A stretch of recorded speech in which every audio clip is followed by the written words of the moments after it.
Mapagpalang araw po sa ating lahat. Ako nga po pala si Angel John Adner at welcome po sa aking 365 Daily Devotion ni Pastor Russell Ocampo.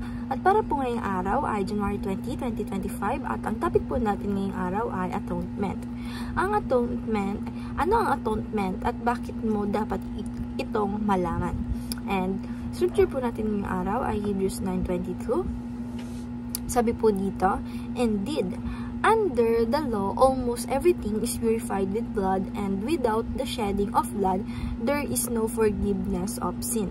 Sa Tagalog naman po, ang katunayan sa ilalim ng kautusan, halos lahat ng mga bagay ay nililinis ng dugo.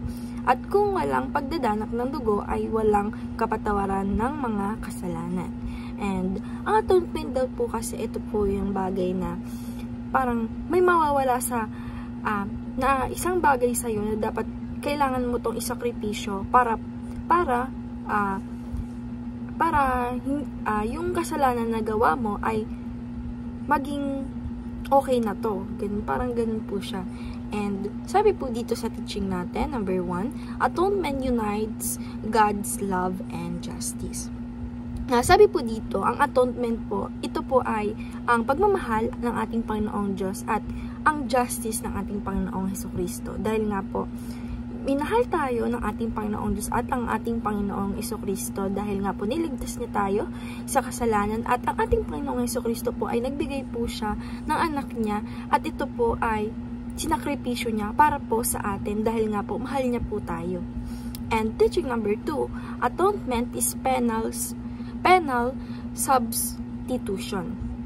Sabi naman po dito na atonement po is ito po yung penal substitution. Ito po yung kapalit nga po sa kabayaran na ginawa or mga kasalanan natin. Ito naman po yung dapat na pasalamatan natin ang ating Panginoong Hesukristo dahil nga po niligtas niya tayo, nilayo niya tayo sa mga kasalanan na dapat tayo yung pinarusahan, may penalty tayo. Pero siya po yung nag-angkin nito dahil nga po sa pagmamahal niya sa atin. And teaching number 3, atonement takes away the warmth of God. Sabi naman po dito na atonement po is ito po yung nag-aalis ng ito po yung pag-aalis ng galit or pag-aalis ng talagang galit ng ating Panginoong Diyos dahil nga po dun sa mga kasalanan natin na nagawa natin ng pinakaunang tao, si Eva at Adan, yung nagawa po nilang kasalanan, ay ang atonement po ay ito po yung nakawala ng galit ng ating Panginoong Diyos. And the application number 1, appreciate Jesus today and forever. Sabi ko naman po dito na i-apply po natin sa sarili natin, dapat po na na-appreciate po natin ang ating Panginoong Hesukristo ngayon, pati na rin po sa susunod at susunod pa na araw. Dahil nga po dun sa ginawa niya po na sinakripisyo niya po ang buhay niya, pati na rin po ang ating Panginoong Diyos, sinakripisyo niya po ang anak niya para po sa kasalanan natin. And application number 2, approach the throne of God with confidence.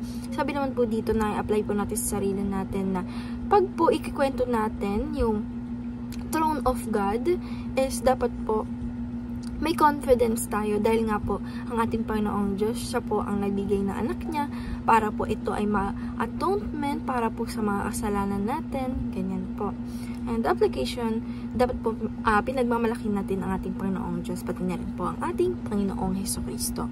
And application number 3, feel to Jesus' blood when stricken by guilt.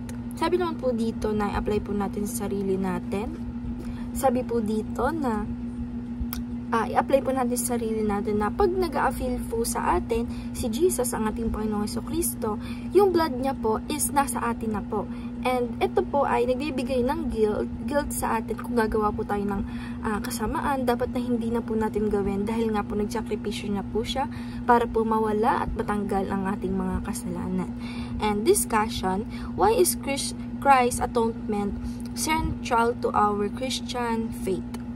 Para po sa akin at para po sa devotion ngayong araw na yung atonement of Christ, essential po ito sa ating mga Kristiyano para po tayo ay para po tayo ay may faith pa rin po sa atin. Dahil nga po, pag naalala natin na tayo ay niligtas at ang kapalit doon at yung pagkapalit or atonement doon is ang ating Panginoong Jesucristo na niligtas tayo sa mga kasalanan natin, ay talaga pong dapat na hindi mawawala yung faith natin dito at dapat na mas lumalim ang ating faith dito dahil nga po niligtas tayo at hindi po tayo nasaktan na dun sa mga kasalanan natin dahil sa ating Panginoong Jesucristo, na dapat po talaga na mahalin natin at patuloy tayong manampalataya sa ating Panginoong Jesucristo. And ngayon lang po araw, and maraming salamat. God bless.